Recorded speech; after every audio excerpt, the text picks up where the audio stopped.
তীব্র শীতে কাঁপছে যশোর অঞ্চল। সর্বনিম্ন তাপমাত্রা রেকর্ড হয়েছে 7.8 ডিগ্রি সেলসিয়াস। জনজীবনে নেমে এসেছে স্থবিরতা। এছাড়া পঞ্চগড়, রাজশাহী, দিনাজপুর সহ 15টি জেলার উপর দিয়েও বয়ে যাচ্ছে মৃদু শৈত্যপ্রবাহ। চরম দুর্ভোগে পড়েছে ছিন্নমূল মানুষ। বাংলাদেশের প্রথম ইমিউনিটি বুস্টার সমৃদ্ধ ফ্যান্টাস্টিক হ্যাপি এনার্জি বিস্কিট। সকাল গড়িয়েছে অনেক আগেই, অথচ সূর্যের দেখা নেই। কুয়াশার চাদরে ঢাকা পৌর শহর, হিমেল হাওয়ায় কাঁপছে মানুষ।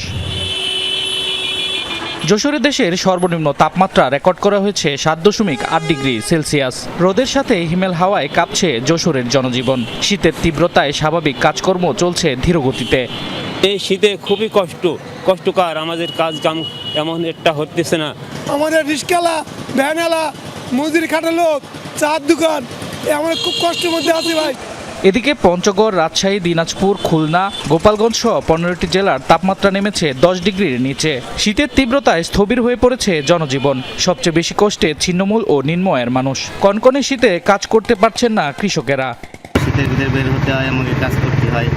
গরিব মানুষ, ঘর থেকে বেরোনো যায় না। ছেলে মেয়ে আছে, বউ বাচ্চা আছে, সবাই নিয়ে বাঁচার জন্য সকালে বেরোতে। তীব্র শীত আমার জীবনে প্রথম দেখলাম, আর দেখিনি। শীতের সাথে পাল্লা দিয়ে বাড়ছে ঠান্ডাজনিত রোগ। হাসপাতালে বাড়ছে শিশু রোগীর ভিড়। বেড়েছে নিউমোনিয়া, সর্দি, কাশি, জ্বরের প্রকোপ। অভিভাবকদের সচেতন থাকার পরামর্শ চিকিৎসকদের। শীত মোকাবেলায় সরকার ও বিভিন্ন সংগঠন শীতবস্ত্র বিতরণ শুরু করলেও তা প্রয়োজনের তুলনায় অপ্রতুল বলে অভিযোগ স্থানীয়দের। শামস তাবরিজ উচ্ছ্বাস, যমুনা নিউজ।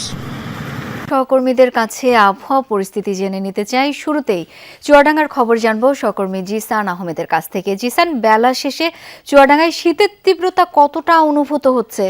যারা ছিন্নমূল মানুষ আছেন তাদের জন্য প্রশাসনের কোনো ধরনের উদ্যোগ কি চোখে পড়েছে? আজ 2 দিন ধরে চুয়াডাঙ্গার উপর দিয়ে মৃদু ধরনের শৈত্যপ্রবাহ বয়ে যাচ্ছে। তাপমাত্রা বিরাজ করছে 8 ডিগ্রির ঘরে।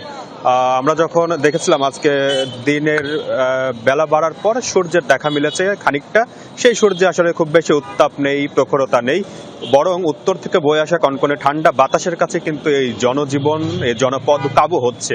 সেই জায়গা থেকে আমরা যখন শহরে বিভিন্ন এলাকাগুলো ঘুরছিলাম, দেখছিলাম যে আসলে সড়কের যান চলাচলের সংখ্যা অনেকটাই কমেছে, সাধারণ মানুষের চলাচল গতিবিধি অনেকটা কমেছে।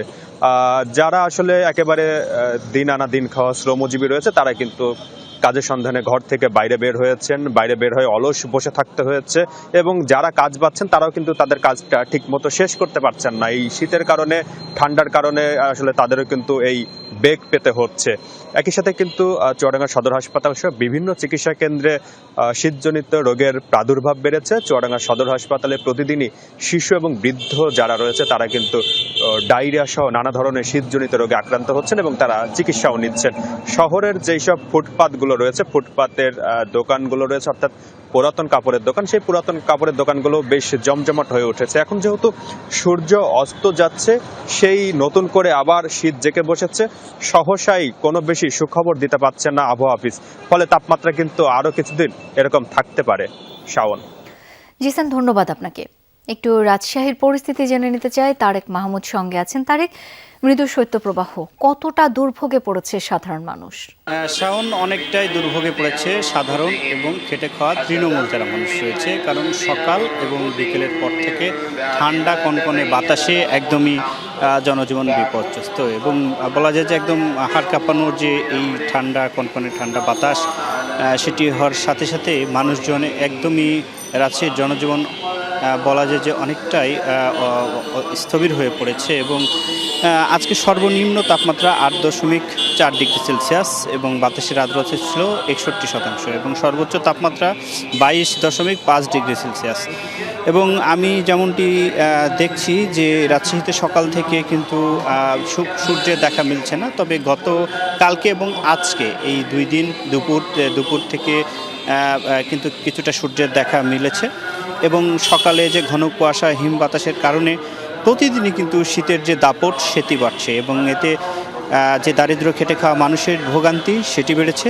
বলা যায় যে এই জনজীবন অনেকটা বিপর্যস্ত, এবং দিনমজুর যারা রয়েছেন তারা কাজে বের হচ্ছেন, তবে কাজ কিন্তু খুবই কম পাচ্ছেন, এবং ঠান্ডাতে আক্রান্ত হচ্ছেন।